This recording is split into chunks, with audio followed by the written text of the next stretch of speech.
I'd like to get back to men going their own way. The more I look at it, the better it is for all, actually. I mean, this is probably the evolution of the gender roles, the sex roles, and society. I'm loving it. You know how this is best for all? Because men will get a break finally. They will get a respite from all this providing and protecting.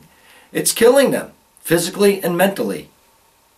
We're overworked with a majority of, well, we're all of the country's draftees. We've protected and killed for this country right from its beginning. I think we have to get a little quality there, you know. The people who vote in this country, men and women, they should have an equal responsibility to this country. So, if there is ever a draft, and the Selective Service should be changed to, of course, have women register for the Selective Service. That would be fair. But, of course, with this men going their own way, women will become more equal. Women will start having to provide for their families, for their children. Men are going to start bowing out. They're going to have less children. They're not going to get married. And if, God forbid, one day men get reproductive rights, same as women, that would be a giant step towards equality. Women wouldn't have all this burden of taking care of children all the time. You know, men can stay home. Women could go out and work hard and bring home the paycheck. Men can stay home and watch their own children. Sounds good to me. You can't beat it. Men can finally control their own lives. You know, the government will not be able to tell you what to do. Why should men go their own way? Why MGTOW?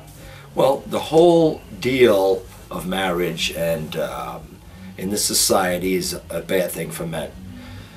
What you do is, traditionally, men work, men provide for their family, and what's happened is that they're being punished for doing their job, and the more they worked, the more they would be punished. They'd have to pay more child support, and they would definitely not see their children as much, definitely not get custody. If they were not in the home for much of the day, the court looks at that and says, well, we're going to keep the way things are, and you know, you'll still be a visitor in your child's life, but you're going to have to pay a lot of money for it. So this is a terrible, terrible deal for men. You lose your kids, you lose your home, all that work that you dedicated your life to, the work and your family, and you lose it all. You'll get impoverished after divorce. This is what happens to men. They have to keep up at least two households, and they definitely don't even they don't consider your second family, or if you have one, if you're going to have one, or if your expenses. That's not a concern of theirs. Well, this is just a bad deal. Also, no reproductive rights for men. So many men are scared of making this enormous commitment to have children, either with marriage or without marriage, because you just have really no rights in these children's lives. You could say, people say that your children, in the entertainment world, you see these famous men saying, my child, but after divorce, it's not your child. Even the richest man loses. What about that Berlusconi guy in Italy? I don't know if it was child custody fight, but what does he have to pay? 23 million a year or something? Some crazy thing like that. But anyway, the results of men going their own way. Well, what we'll have is less men who are dropping out of this whole rat race. They're going to get less educated. So there'll be less educated men, less skilled labor, because, you know, why do I have to go and learn how to weld or what have you? I'll just take care of myself. I'm done with the rat race. So this is what's going to happen. Less educated men, less skilled labor, less marriage, okay? Less babies born. This is big. It's happening in Japan.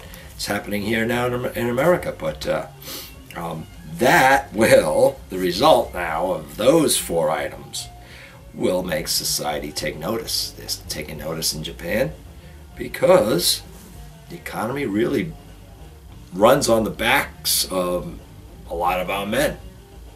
You know, we both, men and women, have had their roles in society, but it really hasn't paid off for men too well. So they're starting to go on strike, the marriage strike. So what will happen is, when society does take notice, maybe the men's rights movement will then emerge into the mainstream. Maybe they will listen to us. And also, the result of MGTOW is men may lose their desire to parent, and their skills to parent.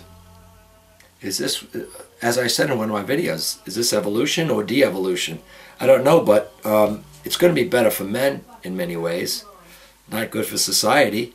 I would think that society would get its act together and Steiner finally address these issues.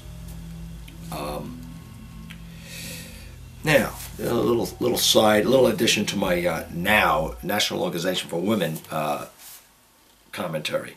Why are they eating their own? Well, because I thought about it, because they can't stick to the main goal, which is equality, because they would lose their victimhood status and have to pack it in. It's pretty easy for us. We're focused. We just want equality. It's very easy for us.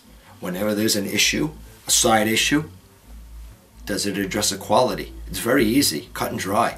See now, but feminism, it's very dicey, because, you know, we get these goodies on this hand, on the one hand, but it's not equal on the other hand.